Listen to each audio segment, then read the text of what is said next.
ramai tidak mengetahui bahawa sebenarnya agama Hindu juga adalah salah satu agama samawi. Ini ramai orang tak tahu. Agama Hindu adalah sebenarnya agama asalnya agama yang datang dari Allah Subhanahu Wa Taala.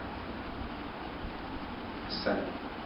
Kerana dalam kitab Upanishad, kitab suci orang Hindu, ada dinyatakan tentang kebangkitan seorang Nabi pada akhir zaman.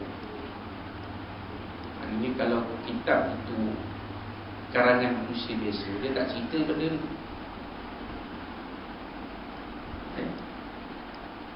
Kalau kitab agama Hindu ini dikarang oleh manusia biasa ataupun dikarang oleh pengasas agama Hindu ini, dia tak cerita tentang kelahiran Nabi akhir zaman. Ada cerita.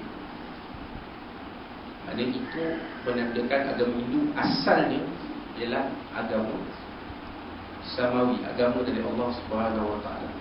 Asal-asalnya agama Hindu ini mengajak penganutnya menyembah Allah yang Maha Esa. Tetapi seperti mana agama Yahudi dan agama Nasrani sudah diselewengkan. Akhirnya penganut agama Hindu tidak menyembah Allah, tapi menyembah dewa-dewa. Macam kita tengok sekarang kan, dia punya dewa-dewa, dia gajah duduk berdiri, terletak, terbaring. Tapi dalam agama mereka ada ibadah puasa. Dia tak makan apa pun, melainkan minum susu 24 jam. Kita tanya pula penganut agama Buddha, mereka pun ada puasa. Ada pandangan ulama mengatakan bahawa Gautama Buddha, pengasas agama Buddha itu asalnya adalah seorang Rasulullah. Gautama Buddha seorang Rasul. Kita tahu Rasul, Nabi ada 124,313 orang Rasul. Yang kita tahu namanya ada dalam Quran 25 sahaja.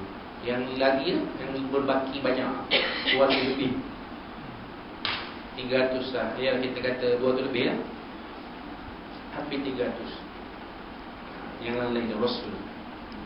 Ulama mengatakan Gautama Buddha adalah salah seorang daripada Rasul yang 200 lebih, yang tak diketahui namanya, yang tak disebut nama dalam Al-Quran. Beliau bawa agama Allah, mengajak manusia bertuhan kepada Allah SWT. Tapi penganut-penganutnya yang kemudian menyelewengkan agama dia, menjadikan Gautama Buddha itu pula sebagai Tuhan. Itu yang patung Buddha besar duduk dekat Wat ataupun candi Buddha. Mereka buat puasa mereka.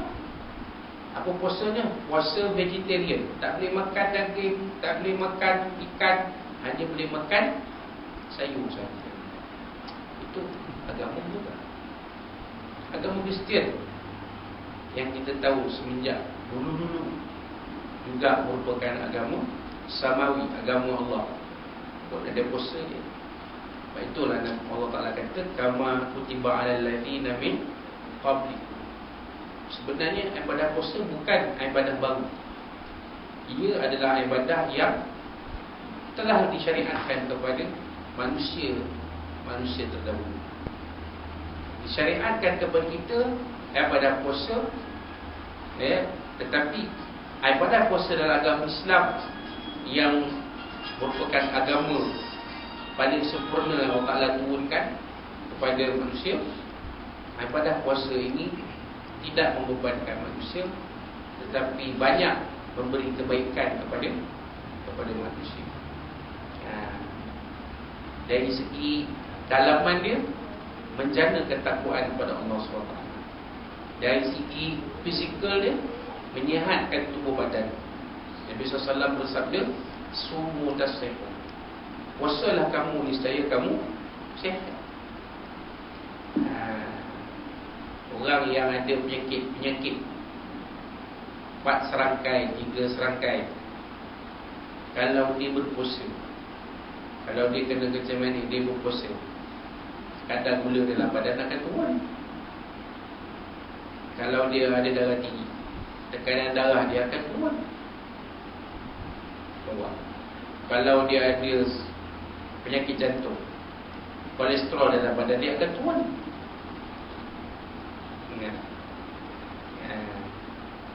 Kan, kalau dia ada gaul, orang lelaki dah ni cerita, kadar asid dalam badan dia akan turun. Sebab apa?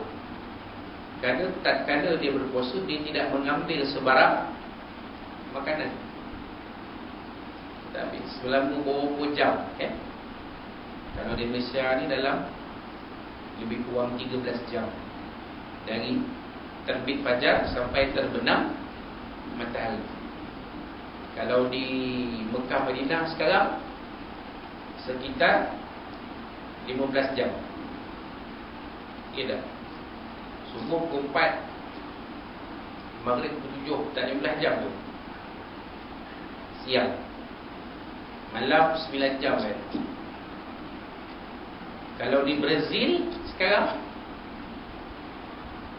terbalik, 9 jam je puasa, 15 jam waktu malam. Sat-sat Kalau anak-anak kita ada belajar di Eropah sekarang, di Amerika ke misalnya, 20 jam puasa. Oh mak 4 jam je buka, 4 jam je makan. Pukul 10 buka, pukul 2.30, pukul 3 nak sahur dah. Kejap dah puasa. Puasa lebih panjang. Mana dalam tempoh 4 jam dia kena mengambil kandungan air, mengambil sukatan air yang cukup untuk dia berpuasa selama 20 jam. Jadi ibadah puasa itu ada kebaikan-kebaikannya. Sama ada dari segi dalamannya ataupun dari segi fizikal dia. Baik. Jadi pada pagi ini kita nak sentuh beberapa perkara yang wajib dan sunat puasa, yang zahir serta perkara yang merosakkan puasa. Kerana benda-benda ni kadang-kadang kita terlepas pandang.